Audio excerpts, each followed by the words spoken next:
원하게 하라는 제목으로 말씀을 전하겠습니다. 신앙생활을 오래 하다 보면은 우리는 우리 안에 어느새 이런 말이 자리 잡습니다. 내가 이 정도 했으니 하나님이 도와주시겠지. 내가 기도했잖아. 예배는 잘 빠지지 않았어. 겉으로 보면 우리는 여전히 신앙의 자리에는 서 있습니다. 그러나 마음 깊은 곳에서 하나님을 모시고 하나님이 주인 되는 삶을 사는 것이 아니라 우리 주님을 내가 필요할 때만, 내가 요구할 때만 내게 달려오셔서 도와주시는 종처럼 부리고 살아가는 신앙생활을 하는 사람들이 너무 많다는 것입니다. 요한복음 15장에서 저는 지난 주일날 올 한 해 표어를 내 안에 거하라 라는 제목으로 말씀을 전하면서 어떻게 하는 것이 주님 안에 거하는 신앙이고 어떻게 하면은 자연스럽게 열매를 맺을 수 있는 삶을 살아갈까 이 이야기를 말씀을 드렸습니다. 내 안에 거하라 나도 너희 안에 거하리라 이렇게 주님이 말씀하십니다. 예수님은 나를 이용하라, 나를 사용하라, 나를 불러 쓰라 이렇게 말씀하지 아니하시고 그냥 내 안에 거하기만 하면 된다 이렇게 말씀을 하신 것입니다. 오늘 본문의 이스라엘은 이 거함의 자리에서 떠난 상태였습니다. 제사장들은 하나님에게서 떠났고 백성들도 하나님에게서 멀리 도망쳤습니다. 거함이 없는 삶을 살았다는 것입니다. 이런 상태에서 블레셋 사람들과의 전쟁이 벌어졌네요. 그 전쟁터에 나가가지고 결과는 어떻게 됐을까요? 4,000명이 죽었습니다. 여러분, 고대 전투에서 4,000명이 죽는다는 것은요 어마어마한 일이잖아요. 현대전에서도 4,000명이 죽었다 엄청나게 큰 손실인데 고대 전투의 4,000명은 정말 엄청난 숫자였습니다. 그 전쟁에 실패를 했으면은 원인을 찾아야 되잖아요. 왜 졌는가? 뭐가 잘못됐을까? 어떻게 해야 될까? 그래서 백성의 두령과 장로들과 제사장들이 모여서 의논한 결과는 이겁니다. 따라합시다. 언약궤가 없어서 졌다. 언약궤를 모시지 않아서 우리가 졌다는 것입니다. 그 결과가 뭐냐면은 언약궤를 전쟁터에 모시고 가는 거예요. 그리고 그 언약궤로 우리를 구원하게 하자 이것입니다. 하나님을 떠난 백성들이 하나님이 없어서 안 계셔서 졌으면은 자연스럽게 우리가 하나님 어떻게 돌아가야 될까요? 우리가 어떻게 해야 합니까? 우리가 어떻게 하면 하나님이 원하시는 삶을 살아갈 수 있겠습니까? 이렇게 물었어야 되는데 이스라엘 백성들은 그걸 묻지 않고 자신들이 하나님에게서 멀어진 것을 회개하지 아니하고 지난주 말씀드린 대로 말하면은 포도나무이신 예수님께 가지된 내가 붙어있지 않으면서도 열매를 기대하는 것과 똑같습니다. 가지가 열매를 맺으려면 어떻게 해야 됩니까? 방법은 딱 하나입니다. 포도나무에 다시 붙는 겁니다. 그럼 자연스럽게 전쟁은 이기겠고 하나님의 은혜가 흘러 들어와서 그들의 삶이 행복한 삶이 될 것이지 않습니까? 근데 이걸 하지 아니하고 여전히 가지는 잘라져 말라져 가고 있는데 밖에 버려져서 말라져 가고 있는데 그건 생각하지 아니하고 우리에게 지금 언약궤가 없어서 졌다, 그렇게 생각을 하고 언약궤를 데리고 가는 겁니다. 이게 전쟁에 승리하는 이스라엘 백성들의 심정이에요. 여러분, 올해 우리의 표가 내 안에 거하라 하는 것인데, 올 한해 우리가 어떻게 하면 하나님 안에 거할까요? 어떻게 하면 될까요? 모든 사람들의 마음의 생각과 원하는 것은 올 한해는 풍성한 포도 열매가 있었으면 좋겠다 그러잖아요. 여러분, 가정에도 직장에도 사업에도 모든 것에 풍성한 열매가 넘치기를 축복합니다. 중요한 것은요, 자, 이 열매가 가득하려면은 원리는 딱 한 가지 간단해요. 포도나무이신 예수님께 가지된 내가 딸싹 붙어 있기만 하면은 포도나무이신 주님으로부터 공급받는 은혜로 내 삶은 열매가 맺혀질 것입니다. 반대로 말하면은 하나님을 떠난 인생은요, 아무리 아침에 일찍 일어나서 밤늦게까지 수고하고 그 떡을 먹으며 헛되다는 것입니다. 헛되다. 열매가 없다는 것입니다. 그러나 이스라엘 백성들은 언약궤를 가져오게 하여 그것으로 구원하자 합니다. 자, 오늘 4장 3절 말씀 볼까요? 시작.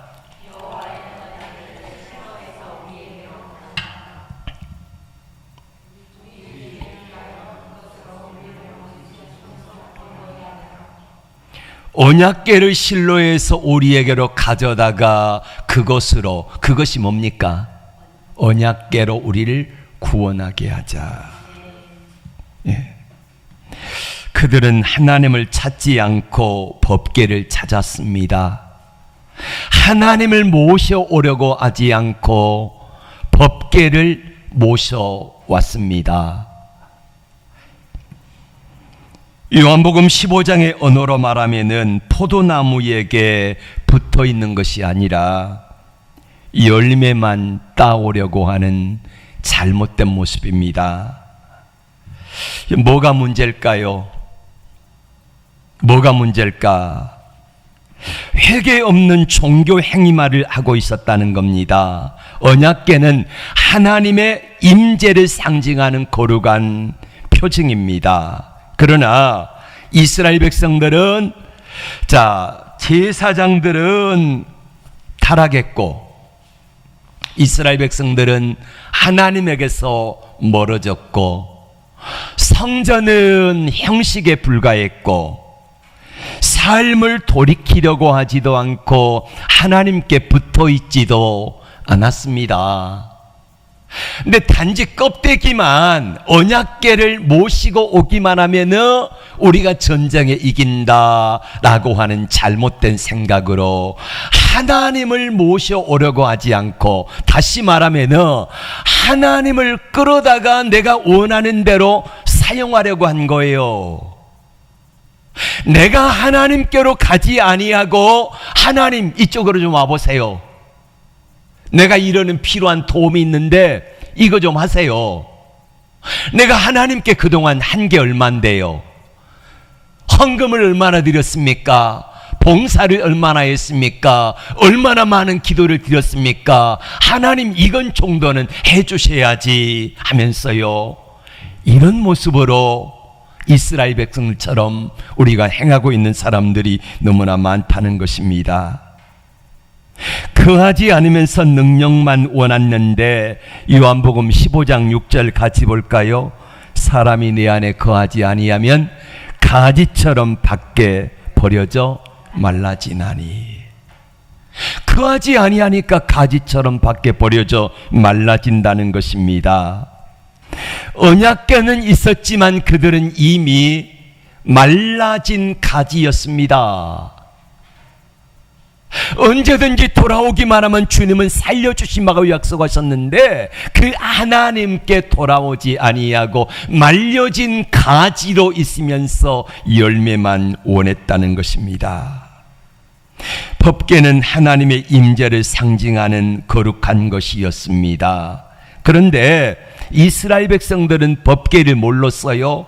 승리를 보장하는 부적처럼 사용했다는 거요. 연초에 점쟁이 무당들에 가가지고 점 보고 토정 비결 보고 많이 하잖아요. 예. 연초에 아마 많이 갔을 거. 혹시 가신 분 안 계시죠? 예? 안 계시죠? 근데 의외로 많아. 예수 믿는 사람들이요. 가가지고 그 토정 비결 보는 것은 이건 당연한 일이고, 그리고 가가지고 물어요. 그리고 또 뭘 쏘옵니까? 이때가 점쟁이 무당들은 장날이지 않습니까? 연초가 연말 연시, 그 다음에 또 국회의원 선거할 때, 지방선거할 때 문전성시를 이룬다 그래요. 돈을 쓸어 모아요. 그럼 가면 무당이 뭐라 그럽니까? 부적쓰래. 부적도 하나에 최소 몇십만 원에서 몇백만 원이에요. 옛날 박정희 시대에, 대통령 시대에 단군교 장시자인데 그 양반이 이름이 누군데, 그 차지철 경호실장한테 개가 아프다고 전화 왔대요. 각하의 개가 아픕니다. 그러니 어떡하면 좋겠어. 그래서 부적 써줬대요. 근데 그 당시에 2천만 원짜리. 그럼 박정희 시대 2천만 원이면 지금 얼마겠습니까?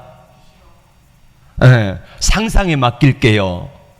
그 연초 연말이 되면은 그렇게 부적을 쓰는데, 이스라엘 백성들이 하나님께서 멀어졌으면 하나님께로 가까이 가려고 애를 쓰면서, 하나님 어떻게 하면 하나님께 더 가까이 갈까요? 이렇게 해야 되는데, 그러지 아니하고 부적을 써가지고 와가지고 부적만 소유하고 있으면은 바람난 남편이 돌아옵니까? 바람난 아내가 돌아오겠습니까? 아니면 무너진 사업이 회복되겠습니까? 우리 삶의 주권자가 하나님이신데 말이지요. 하나님께 돌아가지 아니하면서 무슨 일들이 되겠느냐 이 말입니다. 부적처럼 언약궤를 데리고 갔습니다. 전쟁터에. 왜? 부적이, 언약궤가 아말렉과 블레셋과 싸우려고. 자, 언약궤하고 아말렉하고 싸우는데 결과가 어떻게 됐겠습니까? 부적처럼 사용하는 이 언약궤는요, 아무런 능력이 없어요. 물론 이 언약궤가 이전에 이스라엘 백성들이 하나님과 함께 동행하고 하나님의 말씀이 이스라엘 백성들 안에 있고 하나님의 능력이 저들 안에 머무를 때에는 이스라엘 백성들이 하나님의 말씀대로 언약궤를 모시고 요단강 물을 밟았더니 요단강 물이 그쳐지고 건넙니다. 그리고 이스라엘 백성들이 하나님의 말씀에 따라서 여리고 성을 7바퀴 돌고 마지막 날, 하루 한 바퀴 돌고 마지막 날 7바퀴 돌 때에 외쳤을 때에 여리성이 무너지는 역사가 나타났습니까? 누가 한 겁니까? 언약궤가 한 겁니까? 하나님이 하신 겁니까? 하나님이 하셨는데 언약궤가 그 일을 했다고 잘못 생각하는 사람들이 바로 오늘 이 블레셋과의 전쟁에서 전쟁터의 언약궤를 모시고 간 겁니다. 하나님이 역사하지 않으시는 언약궤는 아무런 쓸모가 없습니다. 하나님이 일하시지 않는 성도들도요, 능력이 없어요. 그 결과 전쟁에서 참패를 합니다. 앞선 전쟁에서는 4,000명 죽었다 그랬죠? 두 번째, 언약궤를 모시고 간 전쟁입니다. 그 상황을 설명을 드리면은, 자, 이스라엘 백성들이 4,000명이 죽어가지고 낙심해가지고 코가 석자나 빠져 있을 때에 하나님의 언약궤가 이스라엘 진영으로 들어옵니다. 야 하면서요, 이스라엘 진영에서 군대들이 막 소리를 높여서 하나님을 찬양합니다. 야, 이제 우리 하나님이 우리 속에 들어오셨다 그러면서 하나님께 찬양하고 막 힘이 사기가 충천해 있을 때에 블레셋 사람들이 이런 생각합니다. 과거에 저들이 함께 싸우던 신이 아니냐. 그러니 우리가 마지막에 우리가 저들에게 죽을 것인가 아니면 우리가 죽기 살기로 해볼 것인가 해가지고 전쟁에 했습니다. 결과는요, 이스라엘의 참패입니다. 부족으로 가지고 간 언약궤는요, 아무런 능력이 없어요. 3만 명이 죽었어요. 이번에는 앞에 4,000명 죽었는데 이번엔 3만 명이 죽고요, 언약궤를 모시고 갔던 엘리 대제사장의 두 아들 홈니와 비느하스는요, 거기서 전사합니다. 언약궤가 블레셋 사람에게 빼앗겼어요. 그리고 이 소식을 전해드린 엘리 대제사장은 의자에서 몸이 비둔해가지고 앉아있다가 그 소식을 듣고 기절해가지고 떨어져서 목이 부러져서 죽습니다. 엘리 대제사장의 며느리 비느하스의 아내가 그 소식을 듣고 남편이 죽었다는 이야기를 듣고는요, 그리고는 이제 산통이 와서 아이를 낳는데 나타가 죽어요. 죽으면서 태어난 아이의 이름을 이가봇이라고 짓습니다. 하나님의 영광이 우리에게서 떠나버렸다. 하나님 없이 부적처럼 쓰임받는 이 언약궤는 능력이 없지만은, 그러나 하나님이 함께 하시고 하나님이 어떻게 일하시는가가 그 다음에 보면은요, 이런 역사로 나타납니다. 이스라엘에게서 전쟁에서 빼앗아온 덮개를 자기 신들의 다곤이라고 하는 신당에다가 언약궤를 모셔 놓았습니다. 자, 저를 봐주세요.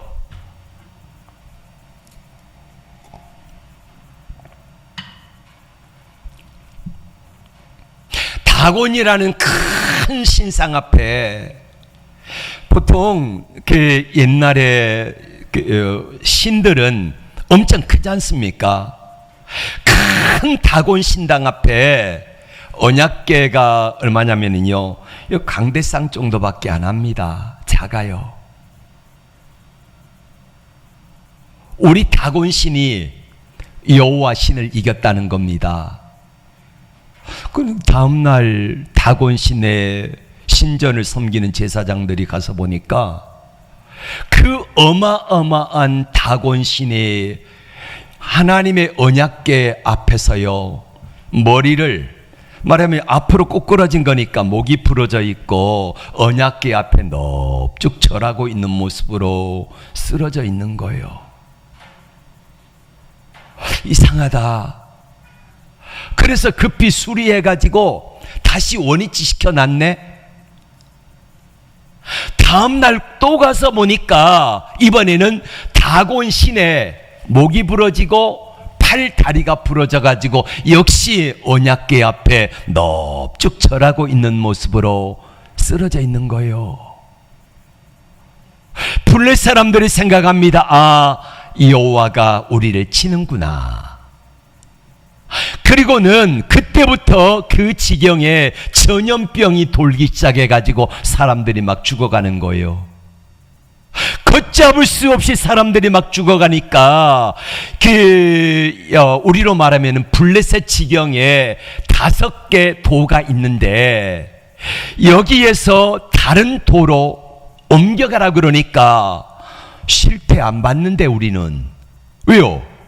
우리에게 재앙이 넘어올까봐. 그래서 어쩔 수 없이 옆 마을로 옮겨가지고 있는데 가니까 옆 마을에 또 전염병이 돌아가지고 사람들이 많이 죽습니다.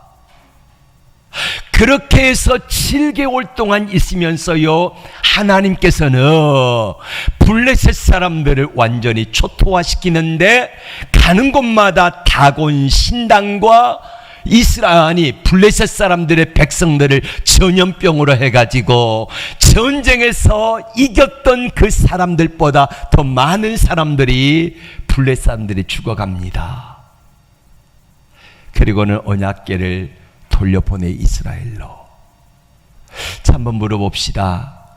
하나님께서 그 전능하신 하나님의 능력이 블레셋 사람들을 치시니까 꼼짝 못했는데, 그렇다고 하면 이스라엘 백성들을 불쌍히 여기셔가지고 1차 전쟁에 패했을 때에 4,000명 죽었을 때에 모시고 가면은 하나님이 못 이기는 점 이기게 해주셨으면 얼마나 좋았을까 이 생각하지 않습니까? 만약에 그랬다면 어떻게 될까요? 이스라엘 백성들은 포도나무이신 하나님께 붙어 있지는 않고 가지가 잘려져 있지만은 그럼에도 불구하고 열매를 기대하면서 어려울 때마다 부적처럼 하나님 갑시다. 이번에는 블레셋 동쪽입니다. 가서 좀 저들 좀 쳐주세요. 그리고 이번에는 저기 모압입니다. 모압에 가서 좀 쳐주세요. 사방으로 언약궤를 모시고 다니면서요, 부적처럼 그렇게 사용할 게 뻔했습니다. 여러분, 이 말씀을 들으면서 우리의 모습들을 한번 점검해 봅시다. 나와 하나님과의 관계는 어떠십니까? 안녕하십니까? 주님과 나와의 관계는 바로 정립되어 있습니까? 우리가 내 안에 거하라는 이 말의 의미를 요한복음 4장 7절에서는 15장 7절에서는 너희가 내 안에 거하고 내 말이 너희 안에 거하면, 그러면은 원하는 대로 구하라, 그리하면은 주시리라 하셨습니다. 근데 우리는요, 앞에 거는 빼요. 너희가 내 안에 거하고 내 말이 너희 안에 거하면, 이 말은 빼고 원하는 대로 주시리라 이것만 생각하면서요, 그것만 기도해요.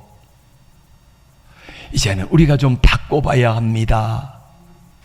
언약궤를 부적처럼 쓰는 모습이 아니라 진짜로 언약궤는 하나님의 임재의 상징이었던 것처럼 언약궤가 계시는 곳에 하나님이 임재하시고 언약궤가 함께하는 곳에 하나님의 능력이 나타나는 삶이 되도록 우리가 해야 된다는 것입니다. 그리하려면은 너희가 내 안에 거하는 것처럼 주님이 내 안에, 내가 주님 안에 계시고 주의 말씀이 내 안에 거하셔서, 야, 김 목사 이것 좀 하자 그러면은요, 어려운데 한번 해볼게요. 주님 함께 하실 거지요? 주님 나와 함께 하실 거지요?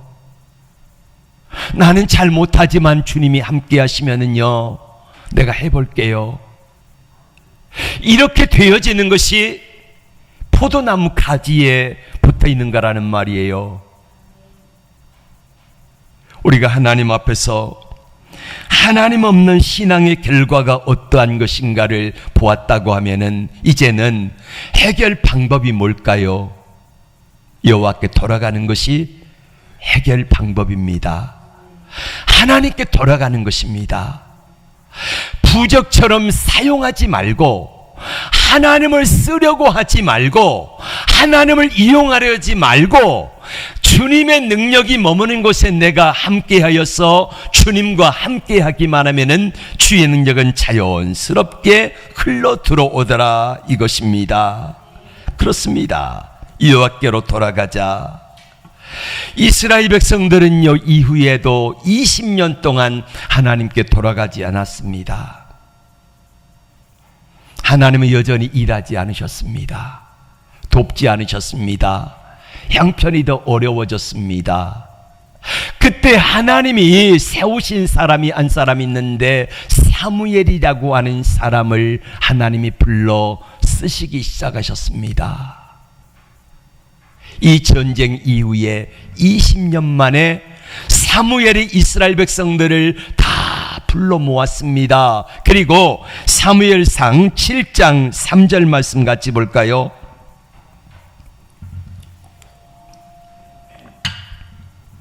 시작.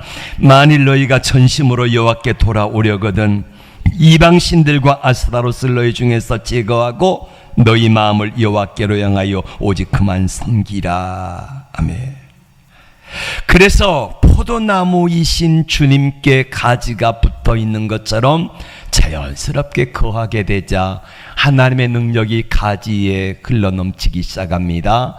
가지에 물이 오르고 잎이 나고 이제 점점 자라고 열매가 맺혀지고 이런 역사들이 나타나게 되어진다는 것입니다.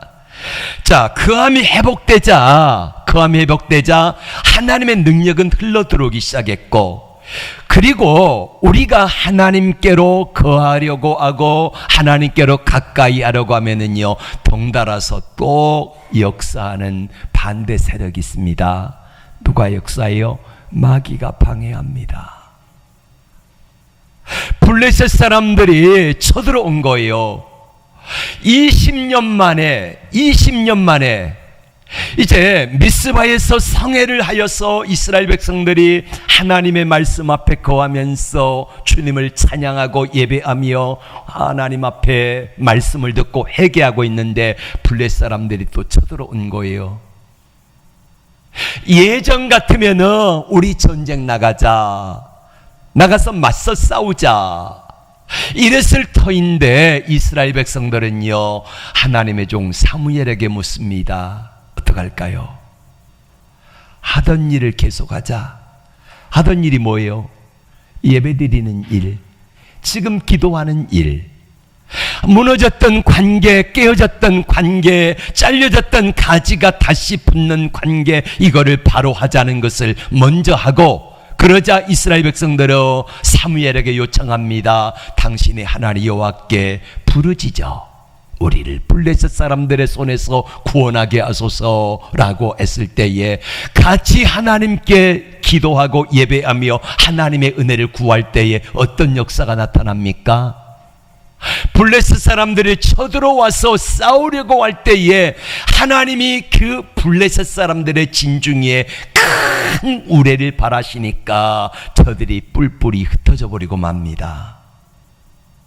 그리고 하나님의 능력이 함께하니까 수십 년 동안 패할 수밖에 없었던 그 전쟁을 하나님이 이기게 하시니까 가득까지 잃어버렸던 땅을 다시 되찾았고, 그리고 블레셋 사람들과의 오랜 앙숙의 관계가 끝나고 평화가 있었더라 이렇게 기록하고 있습니다. 그래서 사무엘은 미스바와 센 사이에 돌을 하나 세우고 그 이름을 에벤에셀이라, 하나님이 여기까지 도우셨다 이렇게 고백하게 되었던 것입니다.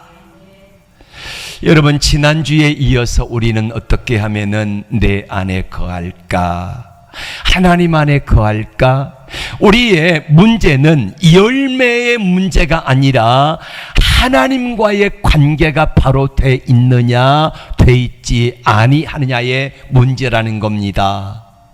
우리가 하나님과의 관계가 바로 되어지고 포도나무이신 주님께 가지된 내가 붙어 있기만 하면은 열매는 자연스럽게 주어지게 됐다는 사실을 꼭 기억하시기 바랍니다. 이게 우리가 해야 될 일이에요. 오늘 두 번째 시간으로 어떻게 이스라엘 백성들이 껍데기뿐인 법궤를 부적처럼 사용하려고 하다가 실패했는가의 모습을 통해서 그 20년 후에 하나님 앞에 어떻게 회복되는가를 말씀을 통해서 보았습니다. 여러분 어떻게 하시렵니까? 여전히 나의 모습은 하나님과 멀어져 있는데 내가 무늬만 주일날 와서 예배도 드리고 11조도 하고 헌금도 하고 봉사도 하고 기도도 하고 다 하는 거 무늬만 예수 믿는 사람이라고 하면은요, 그 사람을 마귀는 너무너무 잘 알아요. 이제는 좀 바꿔봅시다.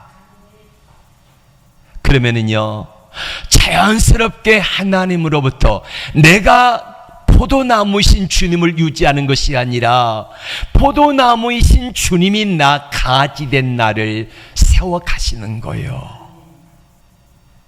이 원리를 기억하시고 하나님 앞에서 우리가 어떻게 돼야 될 것인가, 이렇게 이제 바뀌어지기만 하면은요, 주님이 내 안에 거함의 원리가 회복되기만 하면은 싸움의 주체가 바뀝니다. 내가 싸우는 것이 아니라 주님이 대신 싸워주세요. 내가 일하지 않아도요, 주님이 일해 주세요. 상상할 수 없는 곳에서 하나님의 능력이 나타나고 돕는 손길들이 나타나고 일하게 하시는 역사를 여러분들 보게 될 것입니다. 기도합니다. 주님,